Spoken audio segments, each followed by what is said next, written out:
O uso incorreto do pisca-alerta e da luz baixa e alta de forma intermitente é infração. Então nós temos aqui, usou o pisca-alerta de forma inadequada. Ou então piscou o farol, né, que é o piscou ali alto e baixo. É infração o quê? Tem macete aqui? Não tem macete não, isso aqui tem que decorar mesmo. Tem pegadinha, tem armadilha? Também não, é decoreba. É o tipo de questão que eu digo que o Detran tem que abolir das suas provas, porque é o tal do decoreba. Então vamos lá, aqui a infração é deixar o pisca-alerta, usou incorretamente ou luz alta e baixa, né? O piscar ali é infração média B de bola a resposta. Aqui vai registrar aí 4 pontos no prontuário do condutor e o valor hoje em 2019 está girando em torno aí de R$ 130 e alguns centavos. Bom, antes de dar a resposta, eu quero te avisar que eu criei um treinamento com todas essas armadilhas e pegadinhas, essas covardias que o Detran faz em prova. Se você quiser conhecer, eu vou deixar o link aqui na descrição e também nos comentários fixados no topo. Confere lá. É medida máxima permitida para trincas no para-brisas, fora da área crítica de visão em automóveis. Vejam bem, aqui a gente tem que prestar bastante atenção, porque esses danos ao para-brisa podem ser trincas e podem ser fraturas circulares. O que é uma trinca? Uma trinca fez assim, ó, um trincado no vidro. O que é uma fratura circular? É quando bate uma pedra ali e ela faz certo? Então existem dois casos, aqui a questão foi específica, trincas. Por que eu estou dizendo que tem dois casos? Porque são duas medidas, tá? Para fratura circular é uma medida máxima permitida, para trinca é outra. E aqui fala no para-brisas, fora da área crítica de visão. Por quê? Porque dentro da área crítica de visão, que eu vou mostrar para vocês daqui a pouquinho no outro slide, não pode ter fratura nem trinca nenhuma, dano nenhum ao para-brisa. Vamos no outro slide que eu vou mostrar isso para vocês desenhadinho, que é para ficar bem fácil de entender. Bom, aqui está desenhadinho, bem ilustrado aqui para a gente. Está vendo essa área branca aqui, ó? Toda a borda preta aqui, ó, é a borda do para-brisa. É a extensão do vidro, tá dessa bordinha preta para dentro. E observem que da bordinha preta para dentro tem uma área branca aqui, ó. Olha, tá vendo essa areazinha branca? Essa areazinha branca, que é da borda do para-brisa aqui, até onde está aqui, ó, é de 2,5 centímetros. Por quê? Porque a área crítica é a área de visão do condutor e toda a borda, respeitando aí um limite, um espaçamento de 2,5 centímetros. Então não pode ter trinca nenhuma na área crítica, que é essa área de branco aqui, ó, tanto nas bordas quanto na frente aqui do condutor, beleza? Aqui, nessa área que está mais azulada aqui, ó, acinzentada, não é a área crítica, que pode ter trincas ou fraturas circulares. No máximo, 3 danos. Pode ter aqui uma trinca, aqui uma fratura circular, aqui outra trinca. No máximo, 3 danos fora da área crítica. E é o seguinte, a fratura circular ela será sempre máxima de 4 centímetros, enquanto a trinca no automóvel, que isso aqui é um para-brisa de um automóvel, ela pode chegar a 10 centímetros. Então, fratura circular, 4 centímetros, trinca, 10 centímetros. E se for num ônibus ou micro-ônibus, porque todos os demais veículos vão respeitar isso aqui, mas se for num ônibus ou micro-ônibus, a área crítica está aqui, também respeita aí as bordas, tem a questãozinha dos 2,5 centímetros das bordas. Fora da área crítica pode ter 3 danos, fraturas ou trincas. E a fratura circular 4 centímetros do mesmo jeito, tá bom? Aqui ó, fratura circular 4 centímetros. E a trinca no ônibus ou micro-ônibus pode chegar a 20 centímetros, enquanto no automóvel é só 10. Voltamos lá então. Agora a gente já consegue responder a pergunta. Olha, falou trinca em automóveis. Trinca em automóveis é até 10 centímetros. Essa é a resposta. Cuidado para não confundir aqui com 10 milímetros, tá?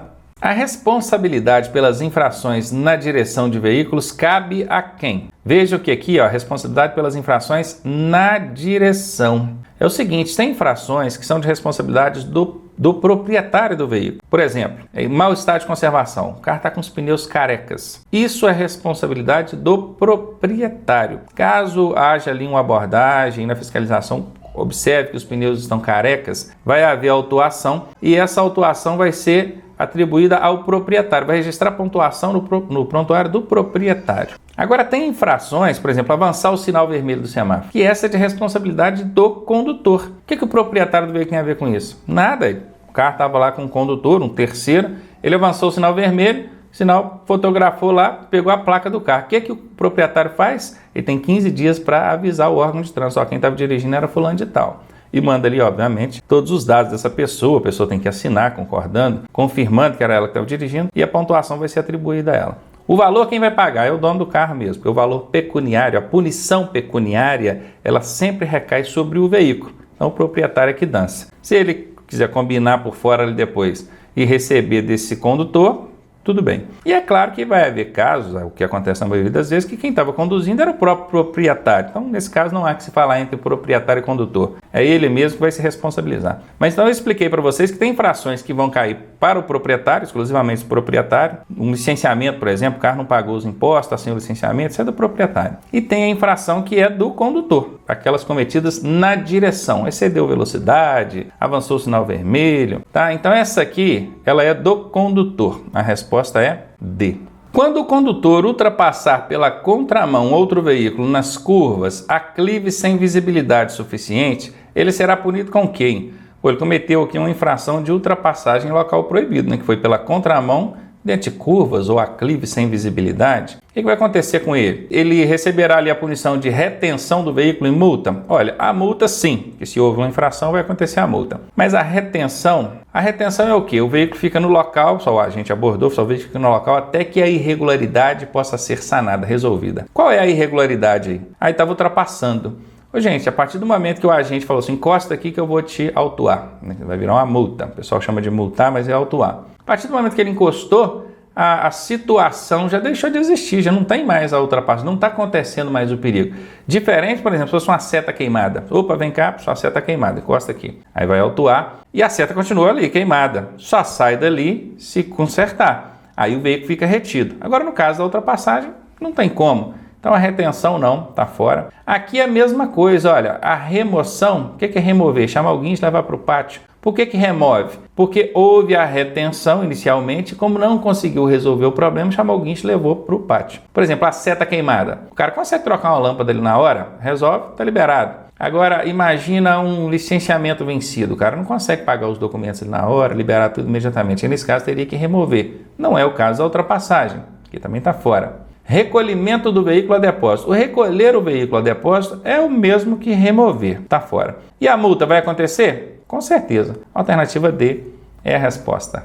Identifique a sinalização semafórica que é destinada exclusivamente ao pedestre, permitindo-lhe a passagem. Bom, o que é a sinalização semafórica destinada exclusivamente ao pedestre? Presta atenção nisso. Isso aqui é sinalização para pedestre? Não é. Isso aqui é para veículos e chama-se controle ou faixa reversível. Isso aqui é para indicar, nesse caso aqui está indicando que a direção está livre naquela faixa. Mas aquela mesma faixa, em determinados dias e horários, pode ser usada com fluxo inverso, no sentido contrário. Então, para evitar que você venha colidir de frente com veículos ali, o xizinho aqui, vermelho, estaria aceso, né? Se tivesse aqui um xizinho vermelho aceso, você sabe que aquela direção está bloqueada. Nesse caso aqui, está livre, mas não é para pedestre, não interessa, estou só mostrando aqui para vocês. A alternativa C está fora. Essa aqui é para pedestres? Também não. Isso aqui é chamado de direção controlada. Ou seja, tem ali uma faixa à direita ou à esquerda que é controlada exclusivamente por esse semáforo, não pelo semáforo principal que controla as demais faixas. D também está fora. A e B são para pedestres. Mas vocês observem que aqui na questão pede, permitindo-lhe a passagem. Isso aqui permite a passagem do pedestre?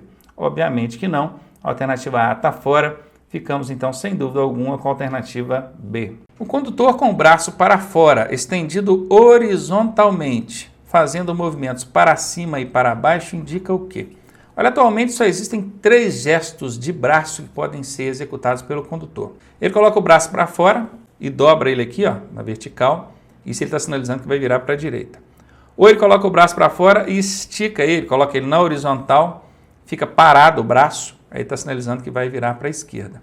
Ou ele coloca esse braço na horizontal também, como se ele fosse virar para a esquerda, mas balança para cima e para baixo, que é o que está dizendo aqui, fazendo movimentos para cima e para baixo. Quando ele faz esse movimento para cima e para baixo, ele está indicando o quê? Que ele vai diminuir a velocidade ou parar. Tem essa alternativa aqui? Pode ultrapassá-lo, não é. Cumprimentando o colega ao lado, não é. Que há insetos ao redor, poxa, essa aqui para mim é nova, hein? Não é. Ação de diminuir a marcha ou parar. Essa é a resposta. A sinalização de saliência ou lombada é do tipo... Olha, você já viu? A gente chama de quebra-mola, né? Tem aquele negocinho assim, ó. E ela vem dentro de uma placa de... Como é que é o formato da placa? Placa de advertência. Que ficou parecendo a bandeira do Brasil, né? Mas não é não, tá, gente? Isso aqui é um quebra-molinha. A galera conhece popularmente como quebra-mola, o nome mesmo é saliência ou lombada, uma ondulação transversal. E ela é encontrada dentro de placas de advertência, tá? Então a sinalização saliência lombada é do tipo regulamentação? Não. Condição precária? Não. Condição de regulamentação? Não. Advertência? Essa é a resposta. As placas que advertem sobre a ocorrência de condições eventualmente perigosas na via são, olha que nós temos alguns ingredientes aqui, ó, advertem. Então quer dizer que nós sabemos que já estamos tratando aqui de placas de advertência. Ocorrência de condições perigosas, mas não é sempre, é eventualmente essas condições podem tornar-se perigosas. Mão dupla e início de pista dupla, isso nem é condição perigosa. Isso tem encontrado aí na sinalização, mas não tem nada a ver com condição perigosa. Proibido retornar e proibido virar, nem é advertência, se é regulamentação, então está fora. Sempre que proibir, obrigar, restringir, é sentido de placa de regulamentação, não é advertência. Área com desmoronamento e vento lateral? Sim, tem uma área desmoronando, você vai achar isso em placa de advertência. Vento lateral também em placa de advertência. E é sempre que vai estar desmoronando, é sempre que vai ter o vento lateral? Não, eventualmente, em alguns casos, em algumas circunstâncias. Então, certamente essa é a resposta. E não é a alternativa D, por quê? Serviço médico e serviço mecânico, né? São indicações encontradas em placas de serviços auxiliares, aquelas azulzinhas que tem lá no grupo de indicação. Então, não é a alternativa D, confirmada em resposta C.